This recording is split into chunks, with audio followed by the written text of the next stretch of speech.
Papa Malam, j'ai un problème et je sais que vous allez me trouver une solution, je l'espère, qui va m'aider. J'aime une fille qui a son tour même, mais mon problème est qu'elle aime trop l'argent. Alors dites-moi ce que je peux faire. Eh bien, un adage africain nous dit: avec ta poche, achète ce que tu veux. C'est la poche qui achète, hein. C'est pas l'homme qui achète. Donc, celle-ci n'est pas de votre pointure. Vous la laissez continuer avec ceux qui ont de l'argent et qui ne sentent pas qu'on dépense leur argent, ou qui ne se plaignent pas qu'on dépense leur argent, et vous allez chercher votre pointure textuellement comme les chaussures que nous portons. Bonjour Papa Malam, moi je suis, il a donné son nom et voilà mon numéro. Pour que je l'appelle, je l'ai appelé bien entendu. Mon problème est que j'ai rencontré une fille à Lomé ici qui exerçait comme métier bonne. Et on sortait ensemble, mais la patronne n'était pas d'accord. Alors elle l'a renvoyé au village. Comme moi je l'aime, je l'ai suivi au village. Arrivé, les parents m'ont reçu et ils ont conditionné la suite comme quoi ils veulent que leur fille apprenne un métier. Si je suis prêt pour la marier, eh bien, de venir l'inscrire à quelque part. Je l'ai ramenée à Lomé où j'ai payé pour qu'elle apprenne un métier. Malheureusement, j'ai surpris des messages d'autres hommes dans son phone, et quand j'ai parlé, elle s'est fâchée, elle m'a dit c'est fini entre nous, elle ne veut plus me voir ni recevoir mes appels. Papa Malam, j'ai décidé de la ramener au village et d'expliquer le problème. Ai-je raison? Eh bien oui, c'est ce que vous devez faire, parce que jusqu'à présent, les parents disent que elle est sous couvert de vous. Et puis le problème, moi, je ne comprends pas. Une femme mariée n'apprend pas un métier. Mais vous mettez... Bon, vous avez payé, maintenant elle ne vous veut plus. Et vous ne pouvez plus retirer votre argent. C'est devant les parents qu'il fallait dire, bon, moi je la marie. Si elle-même je la marie, on se repose 3 ou 6 mois, après je l'inscris pour apprendre un métier. Maintenant, voilà, vous avez dépensé inutilement parce que vous n'avez pas cherché des conseils. Ramenez-la dans son village auprès de ses parents et désengagez-vous. Malheureusement, vous ne serez plus remboursé. Voilà.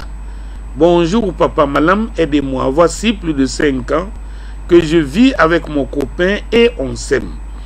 Mais pendant ce temps, il m'a fait avorter ses grossesses 3 fois. S'il vous plaît, Papa Malam, que me conseillez-vous? Continuer avec lui ou pas?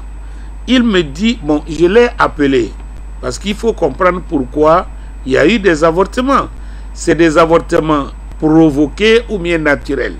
Elle m'a dit, c'est provoqué, clandestin. J'ai demandé pourquoi, alors elle me dit, le monsieur n'est pas encore prêt pour être appelé papa. Voilà pourquoi il avorte. Eh bien, vous savez ce que je ne comprends pas? Ce sont des engagements bidons. Je dis des engagements bidons. Il n'est pas prêt pour se faire appeler papa, mais il est prêt à coucher avec les filles d'autrui. C'est tout à fait normal qu'elle tombe enceinte. Eh bien, mademoiselle, quittez-le. Rejoignez vos parents. Ils ne sont pas fatigués de vous. Je dis, ils ne sont pas fatigués de vous. Ils sauront comment faire. J'ai un message ici et j'ai appelé, j'ai envoyé un message. C'est encore certains de mes amis qui me critiquent. Vous les avez connus. Les soi-disant étudiants, élèves, etc. Et si je ramène toujours leur message, c'est pour vous dire que la gangrène vit en nous. Elle continue à survivre parce que il y a beaucoup de laisser passer, laisser aller auprès de certains parents. Il a commencé son message par « Salut Papa Malam ». Moi, je ne suis pas son collègue, ni son ami du quartier, ni de la même classe. Peut-être j'ai l'âge de son papa. Il commence par « Salut ». Il ne comprend absolument rien. Je suis en classe de seconde G2, s'il vous plaît. Et je suis amoureuse d'une fille de la classe de 4e. Et on s'aime. On s'aime, il a mis S. Sa mère le savait bien. Un jour, au temps des fêtes, la mère est venue chez moi et m'a dit « Je ne veux plus te voir avec ma fille. Je pourrais devenir dangereuse. » Mais elle était heureuse de la voir avec moi. Je ne comprends plus rien. J'ai toujours été sérieux avec elle. Je l'aime et elle m'aime. Mais elle ne sait rien de tout ça. Que faire? Il a poursuivi. J'ai 19 ans. Elle est la seule. Et je l'ai appelé. J'ai envoyé le message.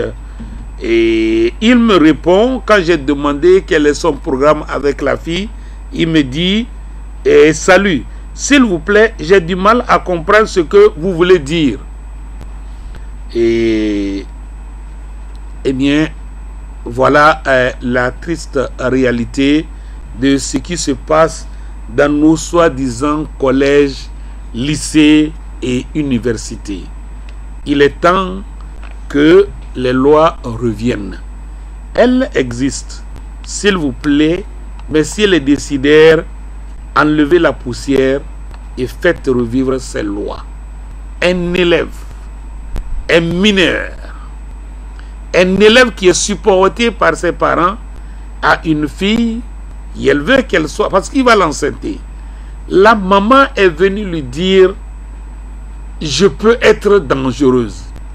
Parce qu'au début, la maman, tu me dis qu'elle est heureuse. Au début, elle ne savait pas que vous avez des relations amoureuses. Elle croyait que vous venez l'aider à comprendre ses leçons. Donc maintenant, la maman a compris. Et elle dit non, arrête. Maintenant, tu ne comprends pas. Elle était heureuse. Eh bien,